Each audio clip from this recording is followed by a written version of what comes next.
Welcome to the Best Team Wins podcast with Adam Robinson. He's talking to today's industry leaders and entrepreneurs about the people side of their business. Welcome to the Best Team Wins podcast, where we feature entrepreneurs and business leaders whose exceptional approach to the people side of their business has led to incredible results. My name is Adam Robinson, and for the next 25 minutes, I'll be your host as we explore how to build your business through better hiring. Today on the program, Bruce Tulgan, founder, consultant, and speaker at Rainmaker Thinking. Bruce is the best-selling author of 20 books focused on career pathing, generational change, diversity, leadership, and management. His bestseller, It's Okay to Be the Boss, focuses on what he calls the undermanagement epidemic in the workplace. We are here today to talk about how, Bruce, you help leaders improve the people side of your business, and we are so excited to have you here. Thanks for being here today. Well, thank you so much for including me. So let's set the stage before we dive in. Give us 30 seconds on Rainmaker Thinking and what you're focused on. Well, for the last 25 years, we've been doing research on the front lines of the workplace. We've interviewed hundreds and hundreds of thousands of people from 400 different organizations. Our interviews are in-depth, ongoing interviews. So many of these interviews, thousands and thousands and thousands of these interviews have gone on for years and years. We keep talking with people as long as they're willing to keep talking to us. So we've got 3 longitudinal studies going over the last 25 years. One is on human capital management best practices. One is on generational change in the workplace. And the third is on leadership and management and supervisory best practices.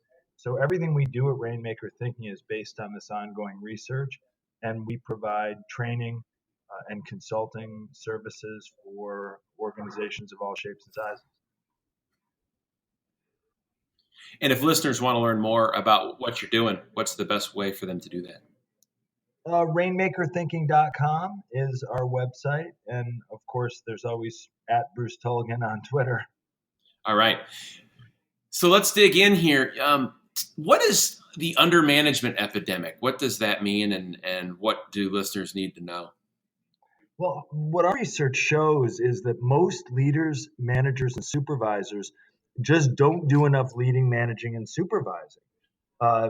There's not enough high structure, high substance communication. Too many managers just don't practice the fundamentals. They don't meet with their people on a regular basis in a structured dialogue where they clarify broad performance standards, spell out expectations, talk through the work, plan, troubleshoot, problem solve, resource plan, hold people accountable, and help people go the extra mile and help people get credit and recognition and reward for going the extra mile. Those are just the basics. Undermanagement is a lack of the basics of leadership and management in the workplace. And you know what passes for management and leadership in most organizations is relatively unstructured, ad hoc communication. What we call management by touching base. How's everything going? Everything on track? Any problems I should know about? Management by interruption, which is, my door is always open, but that leads to people interrupting each other all day long. Management by monitoring email. Management by being in group meetings together. That's what passes for management, but none of that is structured, focused communication. And so what happens is people convince themselves that they're managing because they are touching base. They are interrupting each other all day long. They are on shared emails. They are in meetings together. So they convince themselves they're doing the work of managing. But really, what happens is they're not drilling down. They're not getting into the details. And so problems hide below the so radar. It's symptomatic of a lack of skill or awareness on how to do it right. But what does doing it right look like in your estimation?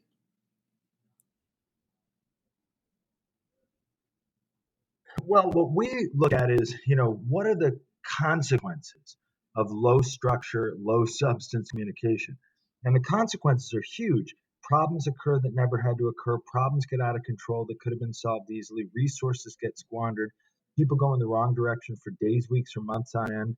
Low performers hide out and collect paychecks. Mediocre performers mistake themselves for high performers. High performers get frustrated and think about leaving. And managers end up doing tasks that should have been delegated to someone else. So those are the costs of doing it wrong. When we look at the leaders, managers, and supervisors who have the best outcomes, the ones who are doing it right. So we start with outcomes and then say, what are they doing? The managers who have high turnover among low performers and low turnover among high performers. The managers who are able to delegate responsibly. Managers who are always helping people get better.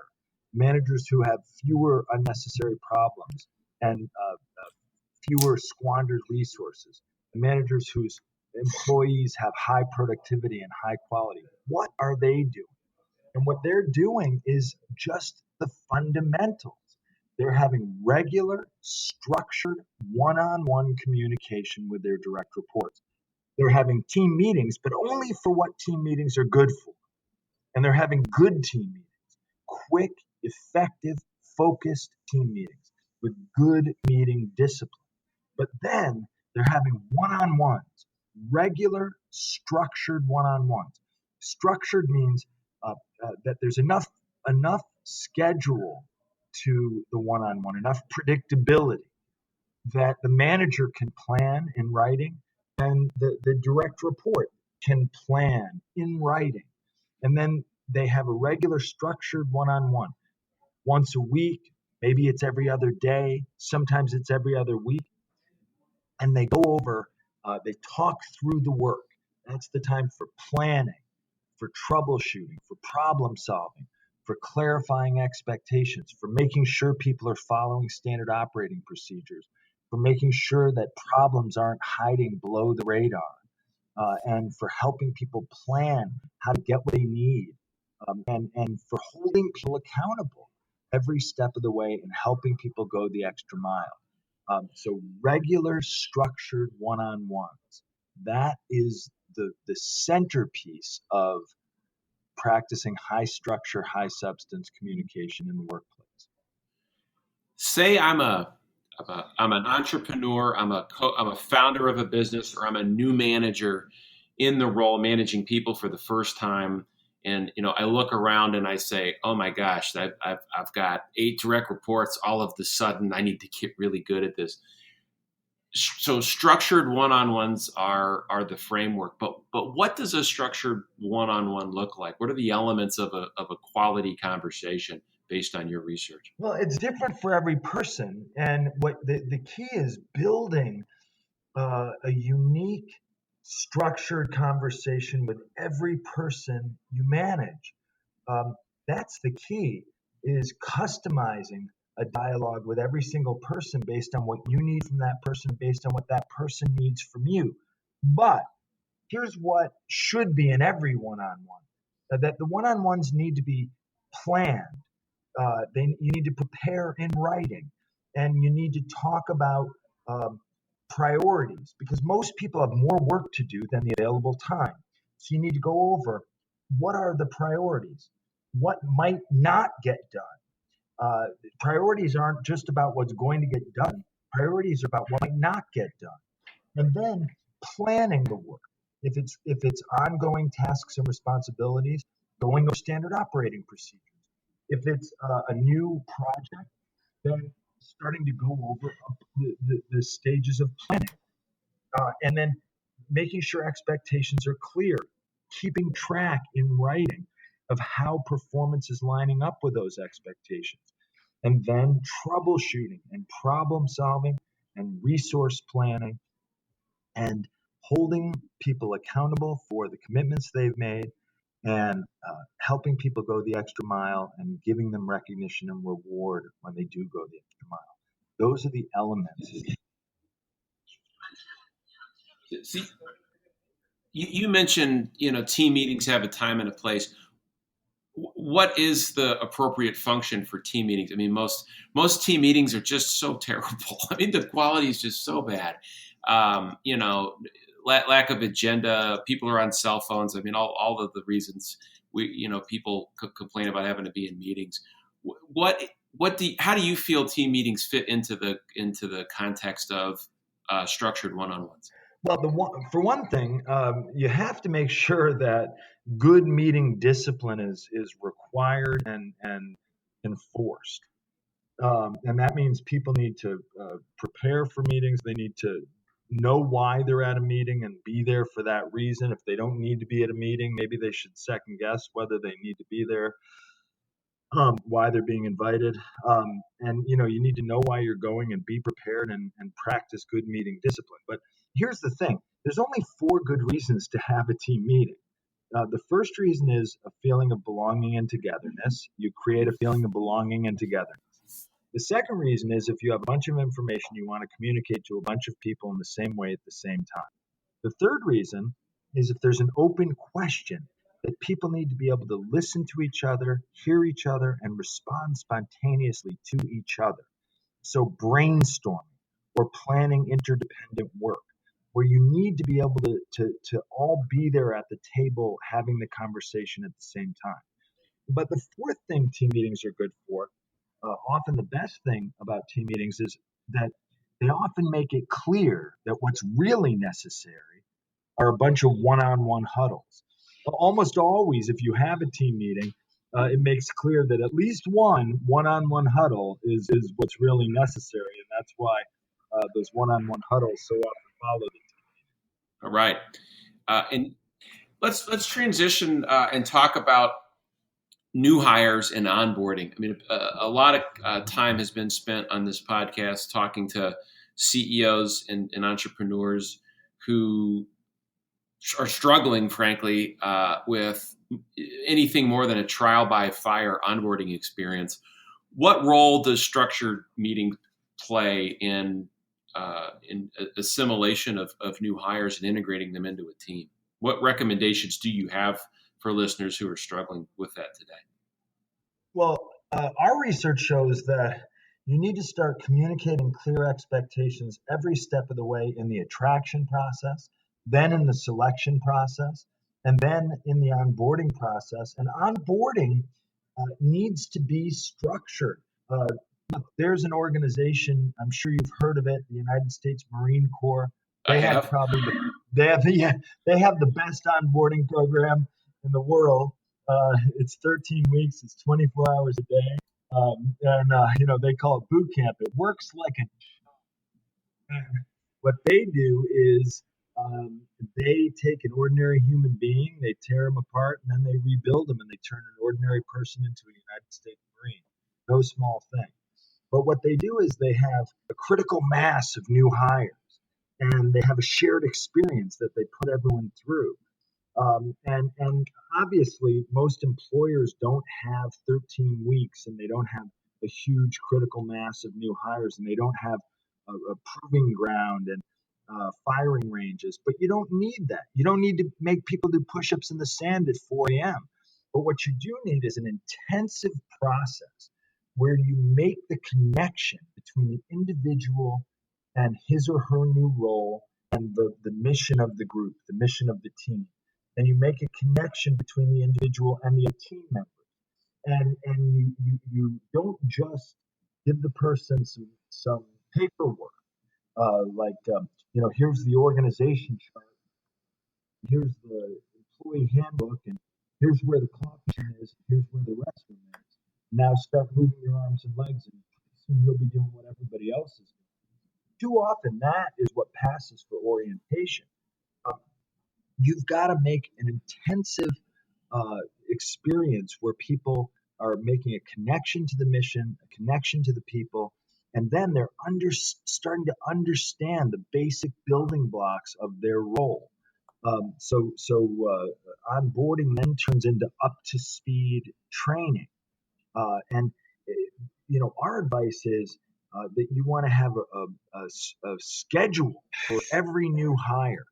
Even if you only have one person starting on one day, you've got to have that person meeting with everybody he or she is going to interface with, saying, tell me your job, where does my role fit with your job? And then train that person one task at a time so that they can also then get up to speed and start in value. And then this transitions naturally into the one-on-one structure with their immediate leader, manager, supervisor. It just, will start every other day, and then every third day, and then maybe once a week eventually.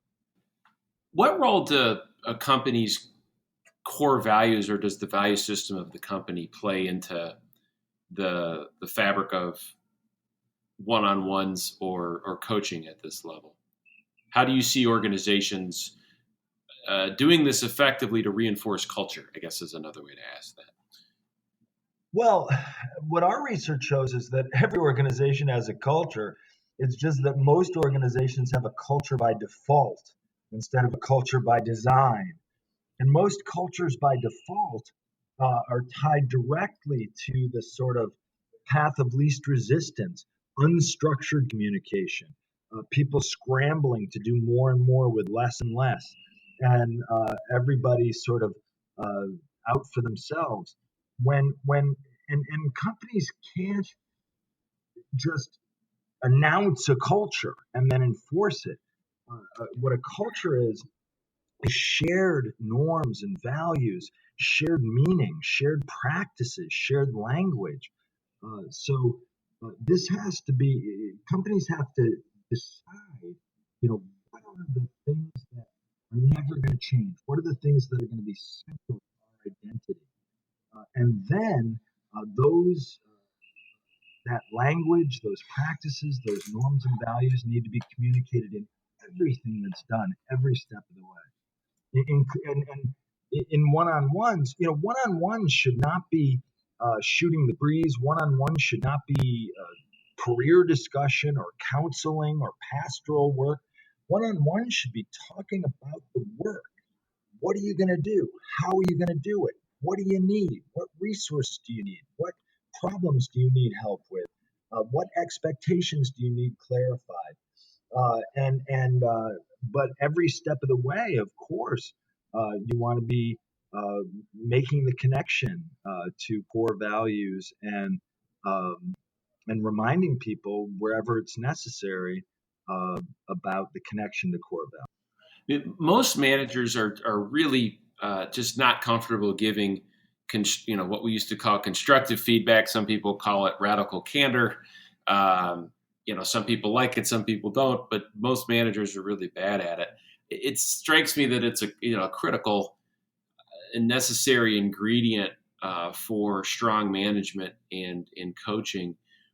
What's the right mindset or content of a critical conversation that you coach your clients and client managers to embrace when it's time to have that tough conversation? Well, we ask managers every day, what's the hardest thing for you about managing people? And the number one answer is, I don't have time. The number two answer is, well, everybody's different. What works with one person doesn't work with another person. And the third is giving people critical feedback, negative feedback when they haven't done as good a job as they think they have. What's funny about that is that, most managers, they'll tell you, oh, well, my people know if something goes wrong, then they'll hear from me.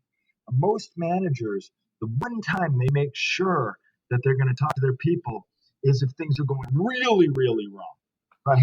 If the building's on fire, then you've got to go talk to them, right? So what ends up happening is what we call bad news management. If it's going to be hard to give people negative feedback if upfront in advance you're not spelling out expectations and trying to help them succeed, trying to help them avoid unnecessary problems. If you're not reminding them, coaching them, helping them get the resources they need, if you're not setting them up for success, and then when things go wrong, of course it's going to be hard to tell them, oh, this all went wrong. And they might even be thinking, well, gee, you don't have all the facts. And you might think, well, gee, I guess I don't have all the facts. They might think you didn't make it clear. And then you might think, gee, I guess I didn't make it clear. So, the problem with negative feedback is that most managers are not making expectations clear up front in advance every step of the way, following up, setting people up for success, reminding them over and over again as many times as necessary, helping them make a plan, helping them follow standard operating procedures. When managers are doing that, and then they're giving people feedback right, wrong, and average every step of the way, when managers are giving people positive feedback when they do a good job, and corrective feedback when they're not doing a good job, coaching can't be a special occasion. You can't build trust and confidence necessary to coach someone if it's a special occasion whenever you sit down to have a serious conversation. But if you're talking to people every day, every other day, once a week, guiding, directing, supporting, coaching, giving feedback, positive, negative, and average, then it becomes much easier. Then when things are going wrong, well, that's just that part of the conversation. With your benefit of seeing hundreds of organizations and talking with lots of new managers over the years, I know not entirely possible to boil this down to one thing, but if you were to name one thing a new manager could focus on that's listening today, one practice, one approach, one structure that they could take to the office tomorrow morning and start to implement, what's the one thing, the most impactful thing you think new managers can do to improve their results as managers? Well, there's a tool that we use. We call it the who, why, what, how, where, when tool. So with every single person who reports to you, ask yourself, who is this person? Not who is this person inside. Is this person an A player, a B player, or a C player? When it comes to productivity, when it comes to quality, when it comes to attitude, who is this person? Then the next question is why? Why does this person need you? Why are you managing this person? Or another way to think about that is, why? What's the purpose? What are you trying to help this person get better at? And then the third question is what? What is your message for this person right now? Or what questions do you need to ask this person right now? The fourth question is how? How should you talk to this person?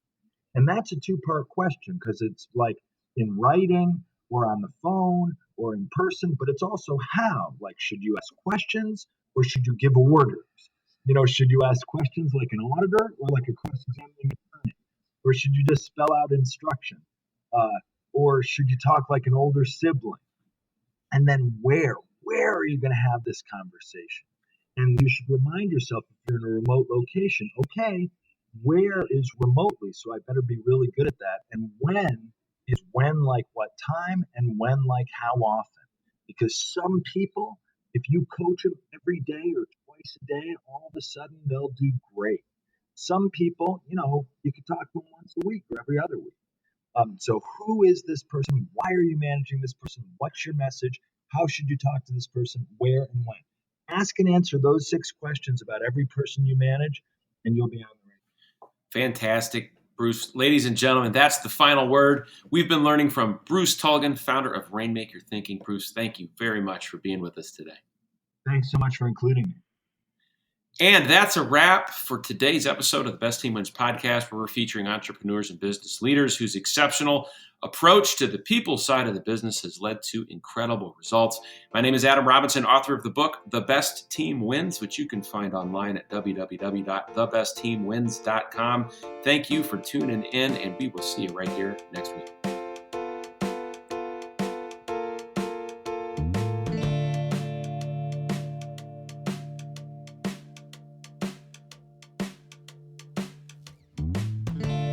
Thanks for listening to the Best Team Wins podcast with Adam Robinson. You can find out more information about Adam and his book, The Best Team Wins, Building Your Business Through Predictive Hiring, at thebestteamwins.com. Thanks again for listening, and we'll see you next week.